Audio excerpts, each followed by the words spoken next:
পুলিচে আটক কৰিছিল আৰু আটক কৰাৰ পিছত জেল খাইছিল কি কয় তেওঁৰ ভায়েকক হাতত দাদী কোপ দিছিলে তাৰ কাৰণে জেল খাইছিলে আৰু জেল খোৱাৰ পাছত জেলতে মানুহজন মৰিছিলে আৰু ওলমি আছিল যে মানুহখন ভৰিটো মাটিতে থিয় হোৱা আছিল একটা চক্ৰান্তমূলক কাহিনী হৈছে এইটো আমি এইটো ভালভাৱে বুজিব পৰা নাই কাৰণ এইটো পুলিচৰ জিম্মাত থাকি জেলতে মৰিল আৰু কিহৰ কাৰণে এনেকুৱা হ'ল উচিত তদন্ত লাগে আমাৰ এইটোৰ কাৰণে আমাৰ বহুত আবেদন কিমান দিনৰ পৰা আছিল জেলতে আজি 8 দিনমান হ'ল 8 দিনমান হ'ল বাসুগাঁও থানাৰ পৰা জেলতে ৰেফাৰ কৰিছে আৰু জেলতে তাৰ মৃত্যু হয় আৰ জেনেৰেল লেট্ৰিন কোঠাতে তাক ওলমাই আছিল ভৰিটো তলত মাটিতে লগা আছিল আৰু এইটোতো জেলৰ পুলিচৰ অৱহেলাৰ কাৰণে এনেকুৱা হৈছে কি বিচাৰি আপোনালোকে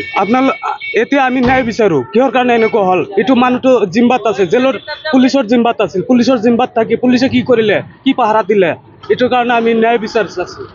জেলৰ ওপৰত যি বিচাৰ কৰিব লাগে আপোনালোকে কৰক আপনি কি বলে ভাবিছিল মানে আত্মহত্যা না হত্যা কৰা বুলি কৈছে আত্মহত্যা আমাৰতো প্ৰচেছ আছে এইটো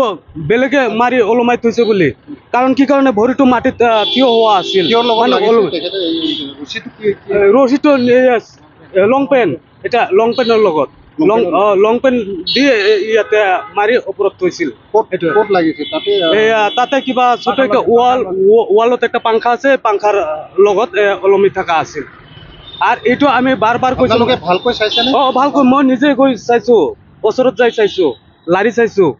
কিন্তু ভৰিটো তলতে আছিল আৰু এইটো আমি মেজিষ্ট্ৰেটৰ ওচৰত জেলতো কৈছো কি কাৰণে এনেকুৱা হ'ল আপোনালোকে পাহাৰাত দিয়া সত্ত্বেও মানুহ জেলৰ পৰা কেনেকৈ মৰিল আপোনালোকৰ জিম্বাত আছিল এইটো আমাক ঠিকমতে চাব পৰা নিদিয়ে আৰু আপোনালোকে বাৰ কৈ থাকে সুইচাইড দিছে সুইচাইড হলে পুলিচে কি কৰিছে পুলিচে তাত জেলত কি কৰিছে পুলিচে হেফাজতত থাকি মানুহজন কিয় মৰিল ইয়াৰ কাৰণে আমাক ন্যায় বিচাৰ লাগে ইয়াৰ কাৰণে আমি ন্যায় বিচাৰ লাগে আৰু উচিত তদন্ত হ'ব লাগে এইটো উচিত যাতে চৰকাৰে উচিত তদন্ত কৰে কিহৰ কাৰণে এনেকুৱা হ'ল এই তাৰিখে আছে